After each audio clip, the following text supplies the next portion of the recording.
Hello again, welcome back. I said in my last video that I was going to speak about the time I was born again. And in the meantime I've been thinking, have I got to share that? Then I thought, yes, I must do. I've got to keep my word. So here we go. Hold on tight. It was on a Sunday morning in an Anglican church, of all places. Now at the back of the church there was a space for tea and biscuits after the service, right at the back of the church. And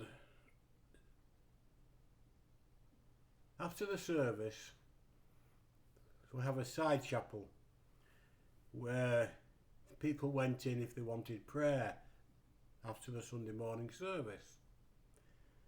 So I went in there for prayer, and I was prayed for by 2 or 3 people, I can't remember. And I certainly can't remember what was prayed. I can't remember at all. But after that, I was going back for tea and biscuits because I was thirsty and I wanted a cup of tea. And I was halfway in between the last pew and the area where we had our tea and biscuits. And I fell to the floor and I was crying like a baby. I remember distinctly feeling such a prat. There I was in front of everybody in an open space on the floor crying like a baby. Fortunately, a number of the elders of the church understood what was going on and they came round me and started to pray. But I remember being there feeling such an idiot, such a fool. And I understood the scriptures up to a point. I mean, we're all still learning all the time. But I understood that it's important to love others as you love yourself.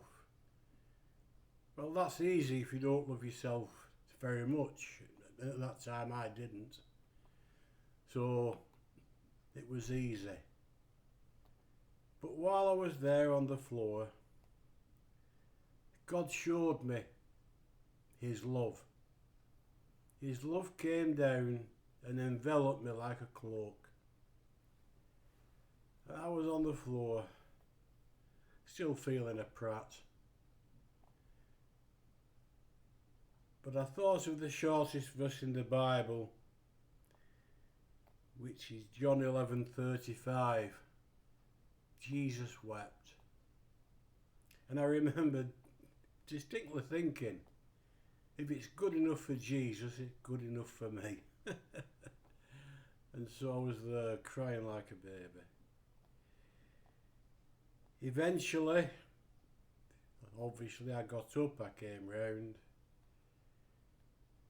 But it was too late for tea and biscuits because they were tidied up and washing up.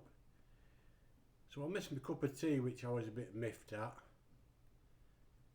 But I always thought that if Jesus loved me, He would do it in a quiet,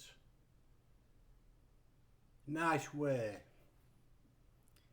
Not such an embarrassing way in the back of an Anglican church in front of everybody else, going on the floor weeping like a baby. It was very stressful actually, but also wonderful. And I walked out of that church a different man. But of course, the devil has to stick his oar in. He has to get in there if he can. And I can't remember why, but my wife came to church with me on that day. Then my wife, who is now my ex-wife, is not a Christian.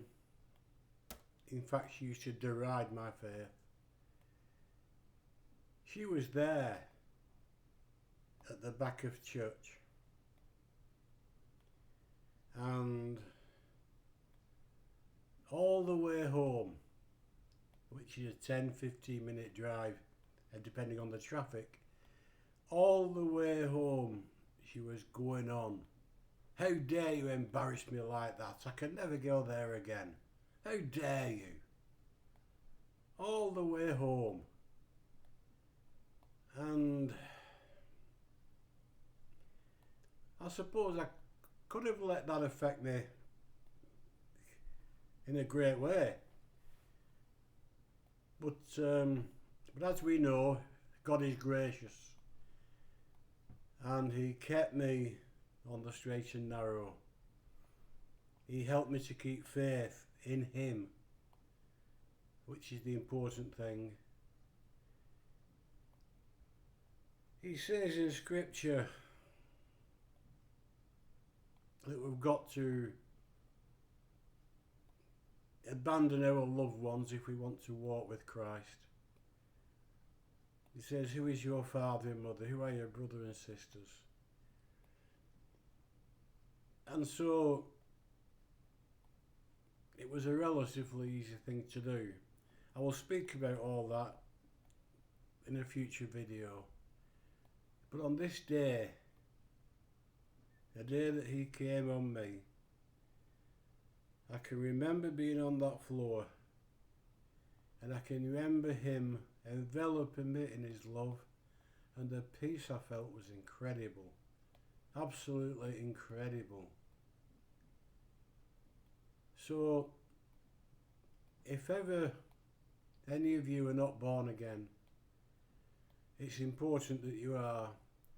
Jesus emphasises this. He says you need to be born again in order to enter the kingdom of heaven. There's no two ways about it. I was a believer. I can't remember a time I did not believe. But on that day, in that Anglican church, I was not expecting that when I went in. And I certainly wasn't expecting that in an Anglican church, because I did understand a lot of other things besides Anglicanism. But it was a very strange day, very strange, but absolutely wonderful. And if anybody wants me to expand on anything of that, ask me. Just ask me, and I'll be glad to speak to you. But it was a wonderful day. So that's the story, in a nutshell, of when I was born again. So, as I've said before, if you're watching this and you enjoy my videos, would you subscribe to my channel? I don't get any money for it. I don't want any money. But it will help you to get updates for when I do. Otherwise, you can search YouTube for Rev Stephen M. Lawson. Stephen with a PH. Rev Stephen M. Lawson. And you will find my channel. This is the 4th video I've done. It's not getting any easier. I'm still very nervous when I do them. I don't know why. Because I can speak to anybody anytime. But there we go. I've no idea what I'll be speaking about next time. Not a clue. So I just hope you'll join me next time. And until then, I thank you for watching. Goodbye.